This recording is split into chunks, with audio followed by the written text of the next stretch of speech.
Hello everyone. હવે Indian English literature કે જેમાં Kamala Markandaya is a very famous name, એની એક જે નોવેલ છે નેક્ટર ઇન અ સીવ, એનું આપણે એક ઓવરવ્યૂ જેવું છે એ આપણે જોશું આજે. જેમાં હું ટૂંકમાં તમને આખી જે નોવેલ છે એના અલગ અલગ એ નોવેલને હું અલગ અલગ પાર્ટ્સમાં ડિવાઈડ કરીને તમને એક કોમ્પેક્ટ એની અન્ડરસ્ટેન્ડિંગ તમને આપીશ, so that it can help you to understand the novel better. હવે કમલા માર્કંડેની જે છે novel nectar in a sieve, it was published in 1954. It explores, the novel explores the life of Rukmani.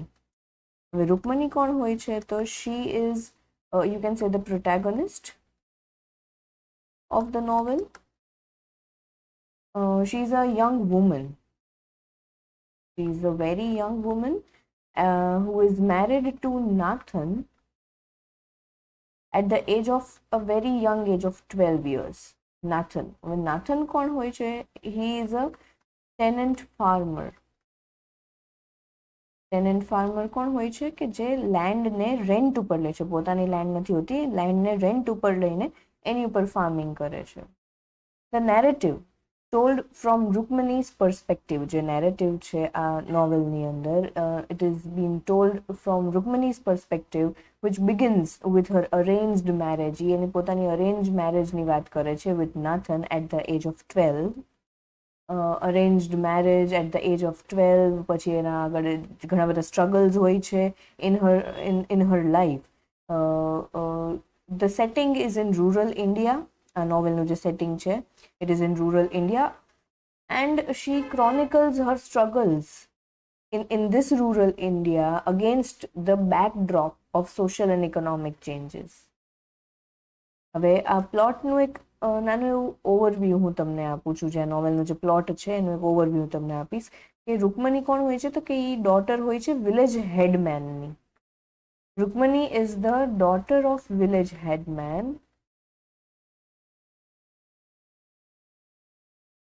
એના father જે હોય છે, initially he has a lot of money, he is very like, Rukmani comes from a very well to do family, but somehow her father loses a lot of his wealth. Almost all of his wealth has been lost, and due to which she is married to Nathan, કે જેમાં એમને બહુ જ ઓછી ડાવરી ને બધું દેવું પડે છે. Nathan works the land he rents, works on the land that he rents. Their life, Nathan and Rukmani's life, starts with a hope as they cultivate their small plot, નાનું અમથું જે પ્લોટ એમનો છે એમાં કલ્ટિવેશન સ્ટાર્ટ કરે છે, and they also raise a family. But they soon face numerous challenges. ઘણા બધા challenges એમને ફેસ કરવા પડે છે, કે જેમાં આપણે પોવર્ટીને ગણી શકીએ, ડ્રોટને ગણી શકીએ, કે જેમાં કોઈની પાસે ખાવા માટેનું અનાજ પણ ન હોય અને ગરીબી પણ એટલી એને જોવાની હતી એની લાઈફમાં, in which she had to struggle a lot with poverty. And the impact of modernization. હવે એ જે ઇન્ડિયા હતું એમાં મોડર્નાઇઝેશન પણ ધીમે ધીમે આવી રહ્યું હતું. The impact of modernization was brought by a nearby tannery. હવે એક ટેનરી બને છે એમના વિલેજમાં, like near by the village tannery બને છે. ટેનરી શું હોય છે? તો કે એક ફેક્ટરી કે જેમાં એનિમલ હાઇડ્સ હોય છે, જે or else you can say the skin of the animal, એને આખું ટ્રીટ કરે છે અને એને લેધરમાં કન્વર્ટ કરવાનું હોય છે, લેધર બનાવવામાં આવે છે ફ્રોમ ધ એનિમલ સ્કિન. તો એ જે એક ફેક્ટરી હોય છે, it is called the tannery. The tannery, while initially seen as a potential source of income, પહેલા તો બધાને લાઈક રૂકમણીને એની ફેમિલીને એમ હતું કે આ એક પોટેન્શિયલ સોર્સ ઓફ ઇન્કમ આપણું ઊભું થશે. But it ultimately, the tannery ultimately disrupts, એ આખું ડિસરપ્ટ કરી દે છે. શું ડિસરપ્ટ કરે છે? Their traditional way of life.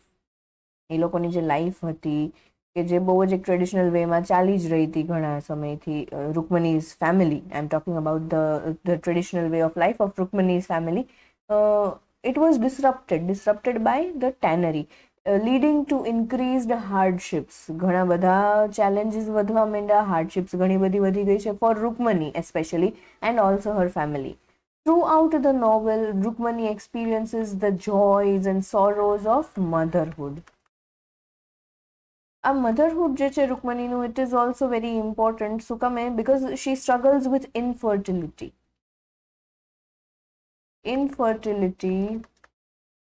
And societal pressures. સમાજમાંથી આવતું પ્રેશર, એ જે તે સમયમાં સમાજમાં એવું પ્રેશર રહેતું હતું on females especially, not at all on males, but on females the societal pressures were there to bear sons, whereas Rukmani could not bear sons initially. The arrival of the tannery brings economic changes that lead to a rise in living costs. હવે tannery એમના જે village છે એમાં આવી ગઈ છે, ચલો ટેનરી આવી ગઈ છે, એમાંથી ઇન્કમ મળે છે બધાને. The tannery brought economic changes which led to a rise in the living cost. હવે બધાનું જે લિવિંગ કોસ્ટ છે એ વધી ગયું. શું કામે? કેમ કે અગર તમારી પાસે ઇન્કમ આવે છે તો તમે એને એ રીતે સ્પેન્ડ કરો છો, અગર તમારી પાસે ઇન્કમ નથી તો તમે તમારા જે એક્સપેન્સીસ છે એને મેનેજ એ રીતે કરો છો, like according to your income or according to your savings or your finances, making it difficult for her family two survive. હવે કોસ્ટ ઓફ લિવિંગ જે છે એ વધી ગયું છે, તો એના લીધે એની જે ફેમિલી છે, રૂકમનીઝ family had to face a lot of difficulty to survive. Rukmani's resilience is tested as she faces the loss of loved ones. હવે એની જે એની એક તો આપણે એની ક્ષમતા કહીએ કે પછી એનો એક પેશન્સ લેવલ હોય છે, એ આમાં આપણે જોઈએ છે કે એ ટેસ્ટ થઈ રહ્યું છે. શું કામ? Because she is facing the loss of the loved ones in her life. એના નજીકના લોકો છે એ એને ગુમાવે છે. And the degradation of her family's circumstances. એની ફેમિલીની જે પરિસ્થિતિ હોય છે એ સારી નથી થતા જોઈ રહી, એને એ ખરાબ થતા જ જોઈ રહી છે વધારે પડતું. તો એની ફેમિલીની જે કન્ડિશન છે, જે સિચ્યુએશન્સમાંથી એની ફેમિલી પસાર થાય છે, તો કોઈ સારી એવી સિચ્યુએશન નથી આવતી હોતી. સિચ્યુએશન ધીમે ધીમે વર્સ થતી જાય છે. તો this was a small overview of the plot. હવે આપણે આગળ જોશું ધ થીમ્સ. હવે એમાં આપણે અત્યારે આપણે બધી જ થીમ્સ નહીં, but the key themes in the novels એ આપણે જોઈએ. તો કે સૌથી પહેલું છે પોવર્ટી એન્ડ સર્વાઈવલ.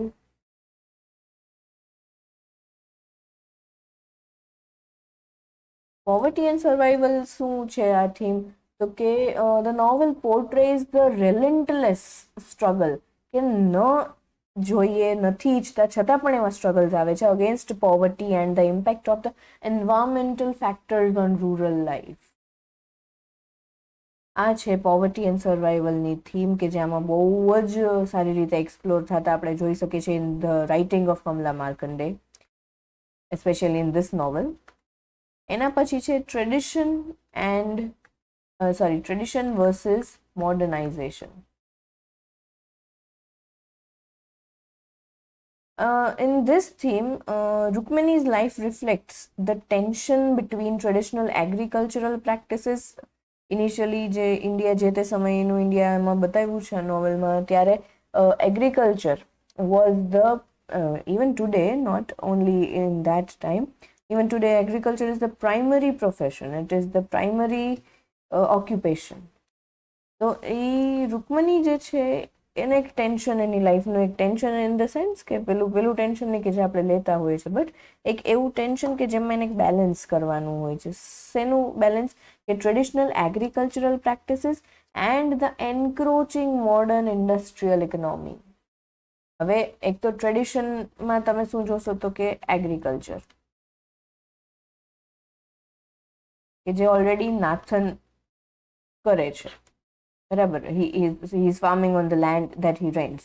પછી આવે છે મોડર્નાઇઝેશન. હવે મોડર્નાઇઝેશન શું છે તો કે tannery, in which the sons of Rukmani works, બરાબર, એ આપણે આગળ જતા સ્ટોરીમાં જોશું.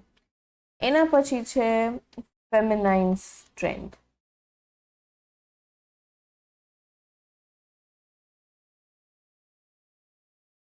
ફેમિનાઇન સ્ટ્રેન્થ છે એ આપણે જોયું આગળ કે ભાઈ Rukmani is the main character, she is the protagonist of the novel.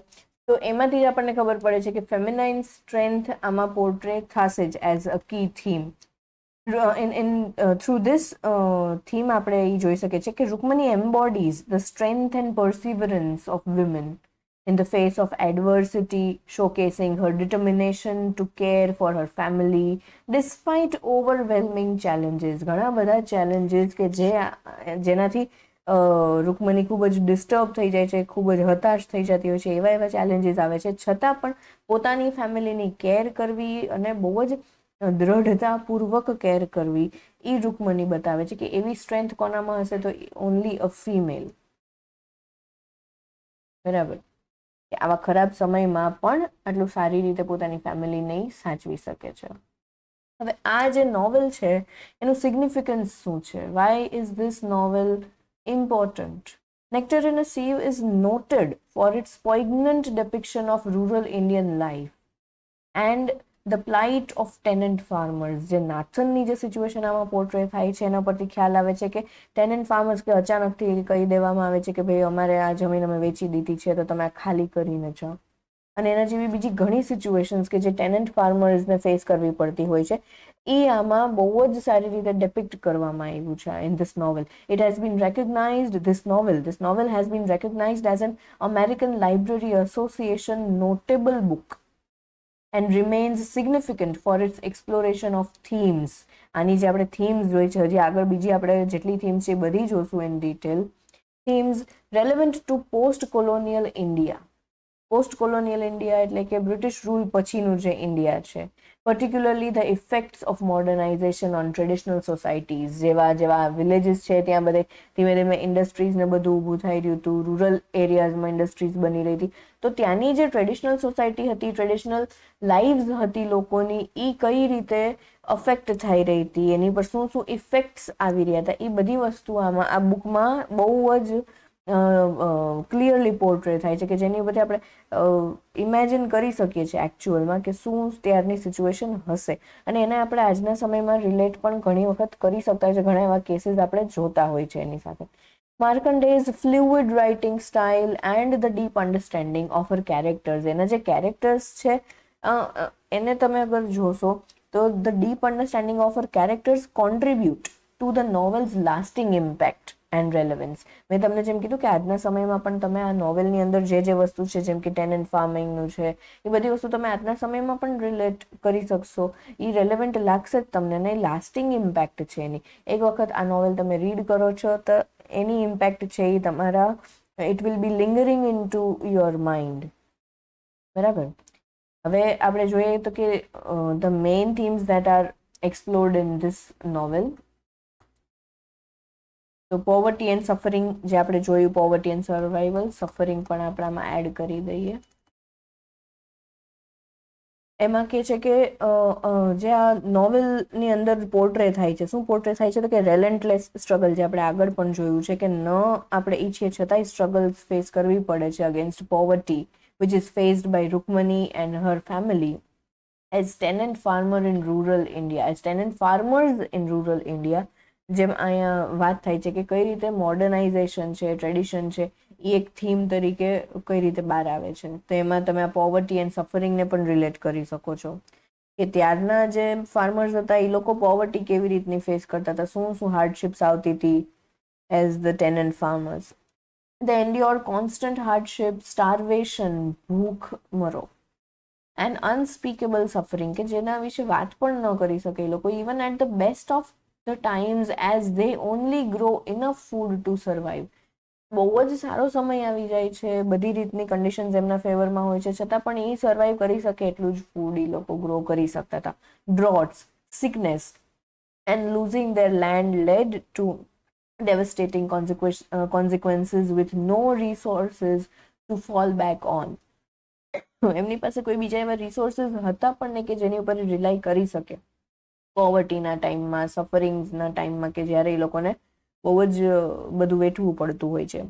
એના પછી છે ટ્રેડિશન એન્ડ મોડર્નાઇઝેશન, કે જેમાં the life of Rukmani reflects the tension, જેમાં આપણે વાત થઈ કે બિટવીન એગ્રીકલ્ચર એન્ડ ટેનરી, કે જે એન્ક્રોચ કરે છે મોડર્ન ઇન્ડસ્ટ્રીયલ ઇકોનોમીને. The arrival of tannery in her village disrupts the fabric of society, drawing young men away from farming. હવે ફાર્મિંગ ઉપરથી બધાનું ધ્યાન હટતું જાય છે અને ટેનરી ઉપર આવતું જાય છે, because people thought that it is an easy and a potential source of income. જ્યારે કે આ એક ખોટી માનસિકતા તો ન કહી શકીએ, but it was not everlasting. હંમેશા માટે એવું ને એવું રહેવું નહોતું, because it was an industry કે જેમાં લોકોને કામ ઉપર રાખશે, લોકોને ગમે ત્યારે કાઢી પણ મૂકશે. Such was the situation at that time, કે જેમાં ખાલી ને ખાલી એક્સપ્લોઇટેશન થતું હતું વિથ હાયર વેજીસ. વધારે પૈસા આપીને લોકોને એક્સપ્લોઇટ કરવાના અને એગ્રીકલ્ચર ઉપરથી ધ્યાન હટી જતું હતું બધાનું. But also bringing vices like gambling and prostitution. ખાલી ને ખાલી ફાર્મિંગમાંથી ને એગ્રીકલ્ચરમાંથી લોકોનું ધ્યાન નહોતું જતું, બટ ઇટ કેમ અલોંગ વિથ ગેમલિંગ એન્ડ પ્રોસ્ટિટ્યુશન. આવું બધું પણ એમના ટેનરી જે છે એ લઈ આવી એના વિલેજમાં as a part of modernization. Rukmani's sons, who receive some education, eventually leave the farm questioning their parents' values. હવે પોતાના પેરેન્ટ્સની જે વેલ્યુઝ છે એની પર પ્રશ્ન ઉપાડે છે કે તમે આ ફાર્મિંગ કરીને શું કરી લીધું છે, શું ભેગું થઈ ગયું છે, નથી થયું ભેગું. And this question was raised after the sons of Rukmani got some education. That is also an impact of modernization in that India we can see here. પછી આવે છે ફેમિનાઇન સ્ટ્રેન્થ, જેના વિશે આપણે વાત થઈ કે ડિસ્પાઇટ ધ પેટ્રિયાર્કલ સોસાયટી, એટલે કે પુરુષ પ્રધાન માનસિકતા દર્શાવતા સમાજમાં રહેવા છતાં Rukmani embodies the strength and resilience of women. જે આપણે આગળ જોયું, શી એક્સેપ્ટ્સ her arranged marriage at 12 and finds contentment in her life as a farmer's wife. પોતે 12 વર્ષની નાની એવી ઉંમરમાં લગ્ન થઈ જાય છે એના, પણ છતાં બી કન્ટેન્ટમેન્ટ, શી ફાઇન્ડ્સ કન્ટેન્ટમેન્ટ એટલે કે એ સંતોષ મેળવી લે છે પોતાના જીવનમાં એઝ અ ફાર્મર્સ વાઇફ. એક ખેડૂતની પત્ની તરીકે પોતે સંતોષ માની લે છે. રૂકમનીઝ લવ ફોર હર ફેમિલી સસ્ટેન્સ હર, એને ટકાવી રાખે છે થ્રુ ધ ટ્રેજેડીઝ દે ફેસ. જેટલી કંઈ ટ્રેજેડી એ લોકો ફેસ કરે છે રૂકમની એન્ડ હર ફેમિલી, એમાં બધામાં રૂકમની છે એ ટકી જાય છે. Because she loves her family a lot, though she is often unable to protect them. ઘણી વખત એવો પણ સમય હોય છે, એવી પણ સિચ્યુએશન્સ હોય છે કે જેમાં રૂકમની છે એ પોતાની ફેમિલીને પ્રોટેક્ટ નથી કરી શકતી હોતી. Her stoicism in the face of unrelenting suffering is a testament for her fortitude. એટલે કે એને જે સફરિંગ મળ્યું છે પોતાની લાઈફમાં, એમાં એ બહુ જ દ્રઢતાપૂર્વક ઊભી રહી છે અને એ જ એને લાઈફમાં એક કન્ટેન્ટમેન્ટ, સેટિસ્ફેક્શન અપાવે છે. બરાબર. પછી આપણે આગળ જોશું તો કે આનું જે જાનરા છે it is a literary fiction, it is novel. Setting and કોન્ટેક્સ્ટમાં આપણે જોઈએ તો the novel is set in an unnamed poverty stricken rural Indian village. જે મેં તમને કીધું કે બ્રિટિશ રૂલ પછીનો જે આ ટાઈમ હતો કે જ્યારે હજી બધી ઇમ્પેક્ટ્સ હતી, ત્યારના સમયની વાત છે. And takes place over several decades of the first half of the 20th century. આ એનું સેટિંગ અને કોન્ટેક્સ્ટ એટલે કે એનો સંદર્ભ આપણે જોઈએ કે આ નોવેલનો. નરેટર કોણ હોય છે તો કે રૂકમની herself is the narrator and the book is narrated in the first person by Rukmani herself and she is the protagonist. The point of view stays with her. બરાબર. Tone and mood of the novel is the matter of fact and reflecting. The tone is matter of fact and reflective. The mood is nostalgic and mournful. શું કામે? કારણ કે રૂકમની જે હોય છે એ પોતાના જે ડેથ થઈ ગઈ છે એના હસબન્ડની ડેથ થઈ ગઈ છે, પણ છતાં એની સાથે વાત કરતી હોય એવી રીતનું આમાં બતાવ્યું છે. એન્ડ મોર્નફુલ એટલે કે જેમાં તમને અફસોસ થાય એવું. હવે આમાં પ્રોટેગોનિસ્ટ કોણ હોય છે આ નોવેલમાં તો કે રૂકમની. એન્ડ એન્ટેગોનિસ્ટ કોણ હોય છે તો કે there are several antagonists. Kunti, Biswas, કેની, the tannery owners and Nathan himself is an antagonist. કારણ કે એ રૂકમનીને ઘણું હર્ટ કરે છે. હવે આ નોવેલની અંદર એક મોટું એવું કોન્ફ્લિક્ટ જે તમે કહો તો એ શું હોઈ શકે? What is the major conflict in this novel? તો the major conflict is that Rukmani wants to fulfill societal expectations or social expectations by raising bountiful crops and healthy children against the brutal realities of economic exploitation, industrialization, drought, starvation, premature death and infertility. એટલે કે હવે આમાં રૂકમણીને શું છે, તો સમાજની જે expectations છે એ એને પૂરી કરવી છે. કઈ રીતે? તો કે બહુ સારું એવું ફાર્મિંગ કરીને પોતાના બાળકોને એકદમ એમ હેલ્ધી રેઝ કરશે, એ એકદમ તંદુરસ્ત છે. પણ એને જે હકીકત છે એને એ ધ્યાનમાં પણ નથી એને લેવું, which is not good. It creates a conflict. She does not think કે આ બધી જે બ્રુટલ રિયાલિટીઝ છે, the reality of economic exploitation, કે વધારે વેજીસ આપીને પણ એક્સપ્લોઇટ થતા હતા workers and tannery, industrialization, drought, starvation, premature death, એના પોતાના બાળકનું પ્રીમેચ્યોર ડેથ એ ફેસ કરે છે, એન્ડ ઇન્ફર્ટિલિટી, પોતાની પણ એને ઇન્ફર્ટિલિટી જોવાની થાય છે, અને even her daughter faces infertility. હા, એ અલગ વસ્તુ છે કે both conceives after some time, but initially they also go through this phase of infertility where they have to suffer a lot because of that. હવે આનું જે ક્લાઇમેક્સ છે, the story reaches its climax when Nathan dies while trying to earn enough money for him and Rukmani to return to their village. Nathan અને રૂકમણી એક સમય આવે છે કે જ્યારે લોકો બીજા સિટીમાં જાય છે કમાવા માટે, where Nathan tries to earn enough. એ એટલું કમાવાનું પેલું કરે છે કે એટલા પૈસા ભેગા કરી લે પોતાની રૂકમણી માટે કે લોકો પાછા પોતાના વિલેજમાં જઈ શકે, and in that phase any death થઈ જાય છે, which is the climax of this novel. અહીંયા સુધી આઈ હોપ કે બધાને ક્લિયર થઈ ગયું હશે. આ જે નોવેલ છે એમાં રૂકમણી છે, we can see that she is looking back on her life. એ કમેન્ટ કરે છે, શી ઇઝ કમેન્ટિંગ એની લાઈફમાં જે આટલું થયું છે. શી ઇઝ એક્સેપ્ટિંગ, એ જે કંઈ પણ એની લાઈફમાં થાય છે એ બધી વસ્તુને એક્સેપ્ટ કરી જ લે છે. હવે આપણે છે ને એક કેરેક્ટર લિસ્ટ જોઈ લઈએ કે આ નોવેલની અંદર કેરેક્ટર્સ કયા કયા છે, which you need to remember and also you need to know કે આ બધા જે કેરેક્ટર્સ છે એ ઇમ્પોર્ટન્ટ કઈ રીતે છે, કઈ રીતે આ નોવેલમાં એવરલાસ્ટિંગ ઇમ્પેક્ટ જ્યાં નોવેલની આવે છે એમાં કેરેક્ટર્સ શું રોલ પ્લે કરે છે. તો the first character is Rukmini, જે આપણે ઓલરેડી એના વિશે જોઈ લીધેલું છે. દેન કમ્સ કેની. કેની કોણ હોય છે? He is an English doctor who comes and goes from Rukmani's village. He is healing people until he grows too frustrated with the local culture. બરાબર. He surprises Rukmani by speaking her language, એ જે રૂકમણીની જે language હોય છે એ બોલીને, following their first meeting at Rukmani's mother's death bed. એની મધરને ટ્રીટ કરવા માટે આવ્યો હોય છે ત્યારે એ લોકો મળે છે for the first time. Kenny accurately guesses that something is troubling Rukmani, એને કંઈક ને કંઈક તકલીફ છે એવું ગેસ કરે છે કેની, કે રૂકમણીને કંઈક તકલીફ છે. She admits that she hasn't been able to conceive a second child. First child એની જે હતી એક ડોટર હતી ઈરા, તો એના પછી સેકન્ડ ચાઇલ્ડ કન્સીવ નથી કરી શકી રહી.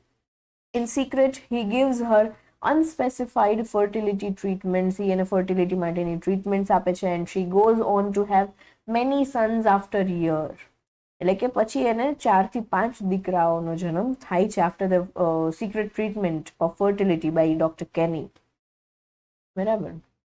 પછી આવે છે નાથન, કે જે રૂકમણીનો હસબન્ડ હોય છે, and he is a tenant farmer, અને he does not own the rice paddy he cultivates, એને ઓન નથી કરતો. Their pairing is a setup is a step down in class for Rukmini.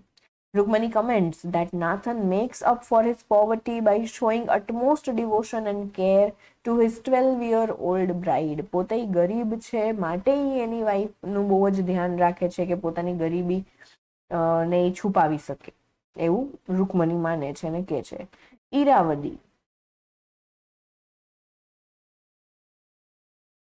Ira.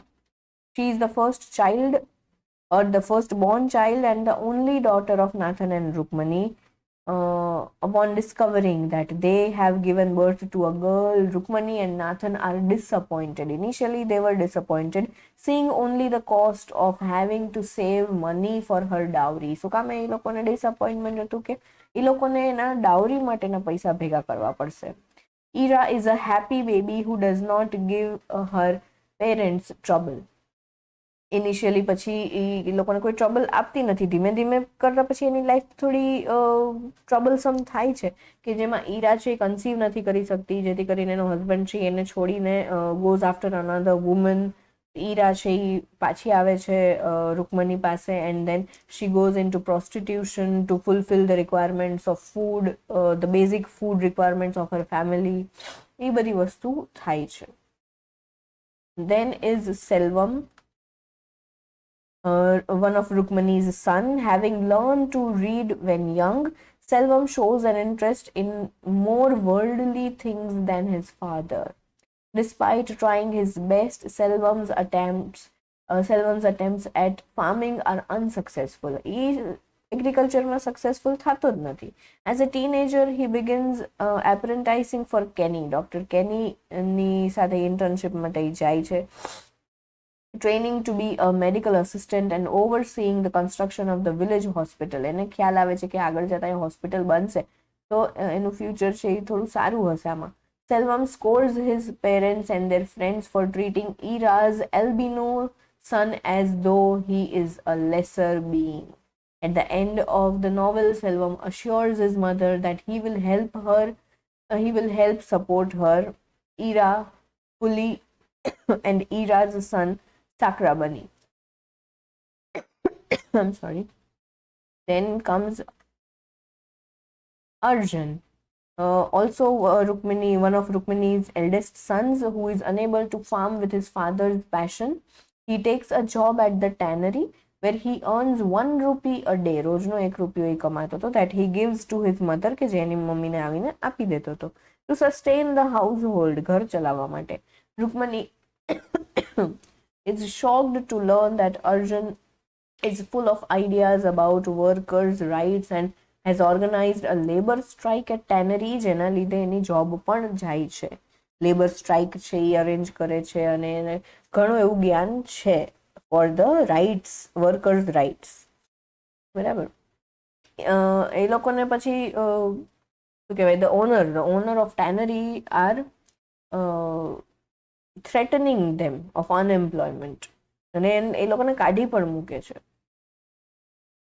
કેમ કે Arjun refuses to demean himself by returning to this job, because the owners force men back to work.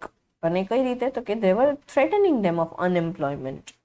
Eventually he takes a job with 2 other brothers at a tea plantation in Ceylon. Then comes Kuti. Kuti is another of Rukmani's sons. Frail when young, Kuti's health suffers badly during the famine. Ira begins doing sex work to afford to feed milk to Kuti. જેમ મેં તમને પહેલા કીધું કે Ira was into prostitution because she wanted to fulfill the basic needs of her family. She wanted to feed milk to Kuti, for which she started doing the sex work. However, Kuti dies just before the family harvests their rice. એટલે કે કુટીની પણ death થઈ જાય છે, કે જે એક બહુ જ આઘાતજનક વસ્તુ થાય છે four Rukmini. Then there is Kunti. She is one of the main antagonists of the novel.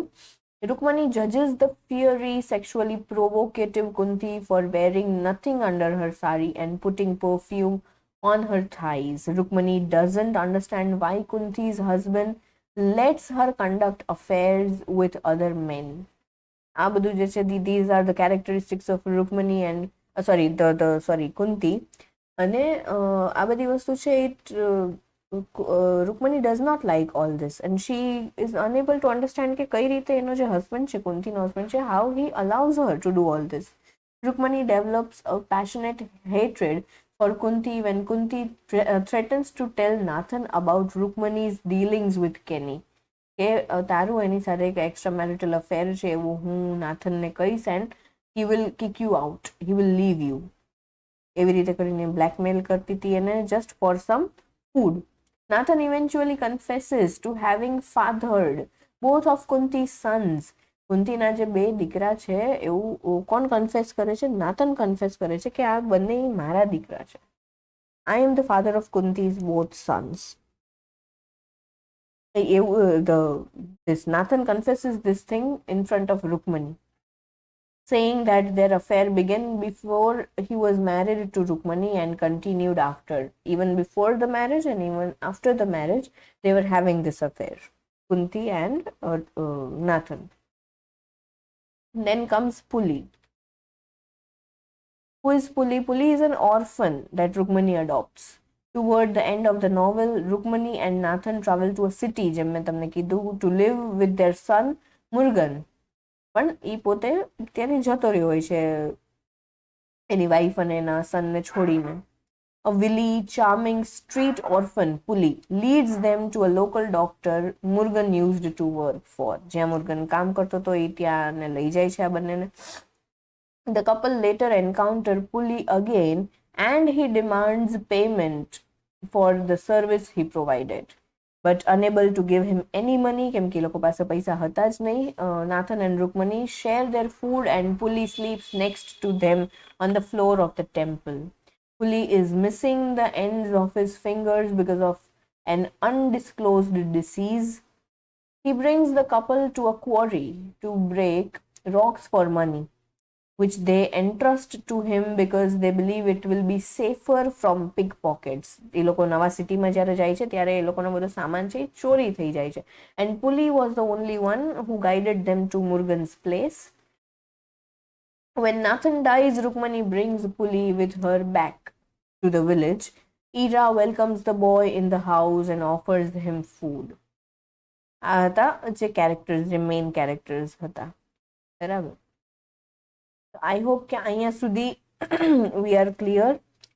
આના પછીનું in detail, the chapter wise summary in detail આના પછીના વિડીયોમાં આપણે જોશું.